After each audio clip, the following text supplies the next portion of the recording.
বসন্ত উৎসব তো সামনেই, অনেকেই যাবে শান্তিনিকেতন। আজ ভাবলাম শান্তিনিকেতনের একটা খুব ভালো রেস্টুরেন্টের সন্ধান দিয়ে রাখি। যারা দোলে যাবে তারা চাইলে এখানে যেতে পারো। রেস্টুরেন্টটার নাম the mud house, Ratanpalli, Santiniketan. আমরা সাধারণত যে বাড়িটায় উঠি, ভাড়া বাড়িটায়, সেই বাড়িটার খুব কাছেই এই রেস্টুরেন্টটা।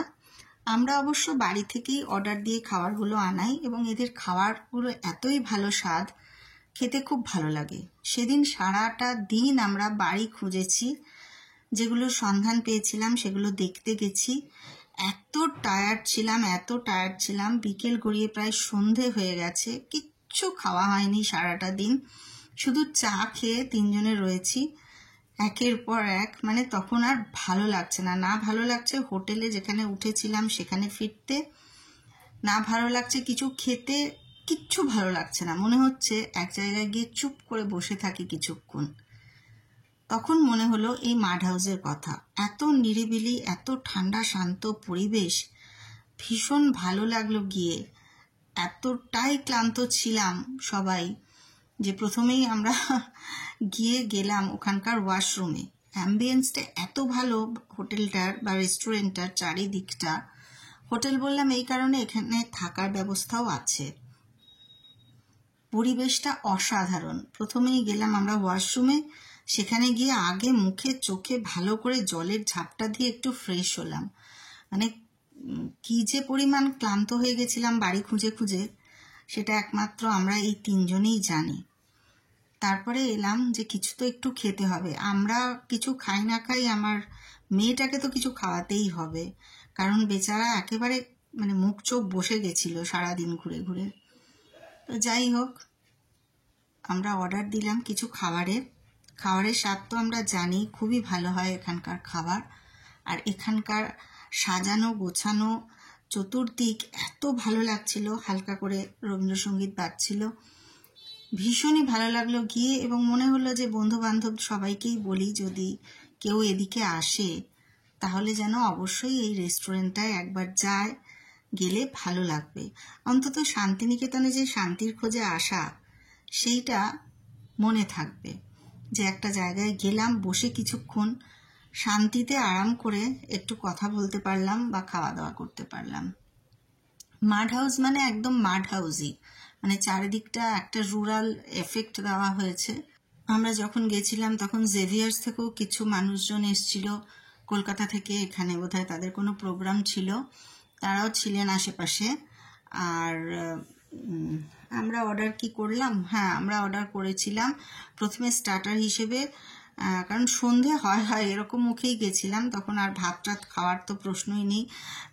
বিরিয়ানি, ফ্রাইড রাইসও ইচ্ছে করছিল না খেতে, যদিও এদের বিরিয়ানিটা খুব সুন্দর, একটা হোয়াইট বিরিয়ানি করে এরা, খুব সুন্দর লাগে খেতে, কিন্তু ইচ্ছে করছিল না। সেই জন্যে আমরা অর্ডার করলাম স্টার্টার হিসেবে চিকেন পাকোড়া আর ফিশ ফিঙ্গার। এত ভালো ছিল স্বাদ এবং এত মুচমুচে, এত কুড়মুড়ে, খেয়ে বেশ ভালো লাগলো। মানে অনেকক্ষণ বাদে খেলাম তো ভালো লাগলো। তারপরে কফি, আমার হাজবেন্ড কফি খেলো, আর আমরা বললাম না, আমরা আর কফি খাবো না, আমাদের খিদেও পেয়েছিল একটু একটু তখন, তাই জন্যে 1 প্লেট করে মিক্স চাউমিন আর চিলি চিকেন অর্ডার দিয়েছিলাম। ওই 1 প্লেট মিক্স চাউমিন আর চিলি চিকেন আমি আর মেয়ে খেয়েও বেশি, মানে আমাদের খাওয়াটা এতটাই কম যে 1 প্লেটে দুজন খেয়েও আমাদের বেশি হয়, তাই জন্যে আর অর্ডার করার প্রশ্নই ছিল না। কিন্তু ভীষণই ভালো লাগছিল বসে থাকতে ওখানে, চুপচাপ একটু বসে যেন অনেক অনেক শান্তি পেলাম। আলোচনা কিছু ছিল, দরকারি আলোচনা, এটা ফিশ ফিঙ্গার আর এটা তো চিকেন পাকোড়া বলেইছি, এটার অর্ডার দিয়েছিলাম। তো বসে কিছু আলোচনাও ছিল আমাদের। আমরা আসলে যে টাইপের বাড়ি খুঁজছি, বহুদিন ধরে খুঁজছি, কিন্তু সেই মন মতো বাড়ি আমরা কোনোভাবেই পাচ্ছি না। যে এলাকায় পাচ্ছি সেগুলো বড্ড দূর শান্তিনিকেতন থেকে। আর দেখো, আর একজনের গরম লেগে গেছে, মানে এতই গরম ছিল ফ্রাইটা যে মুখে মনে হচ্ছে ছ্যাঁকা লেগেছে, আর বলছে ওরে বাপ রে বাপ, কামড় বসিয়ে কি কাণ্ড। তবে গরম খাবার খেতে আমার তো ভীষণই ভালো লাগে। অনেকে ঠান্ডা করে চা খায়, ঠান্ডা খাবার খায়, কিন্তু আমি একটু গরম গরম খেতে ভালোবাসি। তো মেয়ের অবস্থা কাহিল। তো যেটা বলছিলাম যে কোনোভাবেই সেই বাড়িটা আর কি আমরা আমাদের পছন্দের বাড়িটা, জানি না কোনটা আছে আমাদের কপালে, খুঁজেই পাচ্ছি না। মানে এত লোককে বলছি, এত বিজ্ঞাপন দেখছি, এতবার ছুটে ছুটে যাচ্ছি, কিন্তু পাচ্ছি না। ওই বলে না, যতক্ষণ না তোমার জিনিসটা ঠিক তোমার মতো হবে, মানুষ পাবে, ততদিন তোমাকে ঘুরতে হবে। সেই আমরা ঘুরেই যাচ্ছি। হিয়া বোধহয় ক্লাস 2-তে পড়ে, সেই থেকে আজকে হিয়ার ফার্স্ট ইয়ার, আমরা ঘুরেই যাচ্ছি। মনোমতো বাড়ি কিছুতেই পাচ্ছি না। আর সত্যি কথা বলতে কি, মনোমতো না পেলে আমি কিনবই না। আসল কথা হচ্ছে, আমরা কলকাতায় যে বাড়িটায় থাকি, সেই বাড়িটা হয়তো ভবিষ্যতে ফ্ল্যাট হয়ে যাবে। তো কলকাতাতেও ফ্ল্যাট থাকবে, এবং আগামী দিনে যেখানে থাকবো শান্তিনিকেতন, সেটাতেও ফ্ল্যাট ইচ্ছে নেই। তো সুতরাং আমি কলকাতায় যদি ফ্ল্যাট কিনি, তাহলে আমি শান্তিনিকেতনে একটা বাড়ি রাখবো, এরকমই মনোমতো ইচ্ছে। কিন্তু সেই বাড়িটা, সেই ড্রিম হাউস আমার কোথায় লুকিয়ে আছে জানি না, কিছুতেই পাচ্ছি না।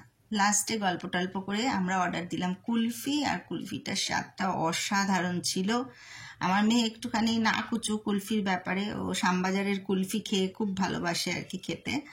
তা এখানে দেখলাম না, কুলফিটা খুব ভালো বানিয়েছে। ব্যাস খেয়ে দিয়ে আমরা রওনা দিলাম আমাদের হোটেলের উদ্দেশ্যে। কারণ এবার হোটেলে ছিলাম, যে বাড়িটায় উঠি সেই বাড়িটায় উঠিনি।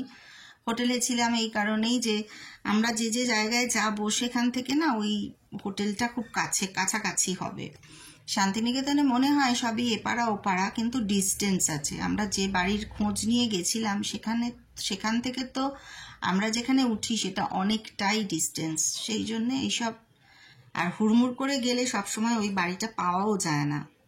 তো এইসব সারা হলো যখন কাজকর্ম, তখন হোটেলে ফেরার পারলা। খুবই ভালো লাগলো মাড হাউসের পরিবেশ, তাই জন্য তোমাদের সাথে শেয়ার করলাম। আর এখানে প্রত্যেকটা পাড়ায় এখন বসন্তের আগমনে ফুলে ফুলে ভর্তি। বিশেষ করে বোগেনভেলিয়া এত বেশি যে ভীষণ ভালো লাগছিল। আর আমার মেয়েও খুব খুশি হয়ে গেল। ঢুকেছিল যখন, মুখ চোখ বসে গেছিল, বেরোলো যখন, তখন অনেকটা রিফ্রেশ লাগছে। এইটুকুই আমার শান্তি। ও যদি ভালো থাকে, ও যদি খুশি থাকে, ব্যাস, আমি আর কিছু চাই না। এইভাবেই আমাদের দিনটা শেষ হলো। হোটেলে ফিরে মানে একদম রেস্ট, তারপরে রাতের খাওয়া খেয়ে ঘুম। আবার পরের দিন অন্য গল্প আসছি, সে গল্প নিয়ে পরে।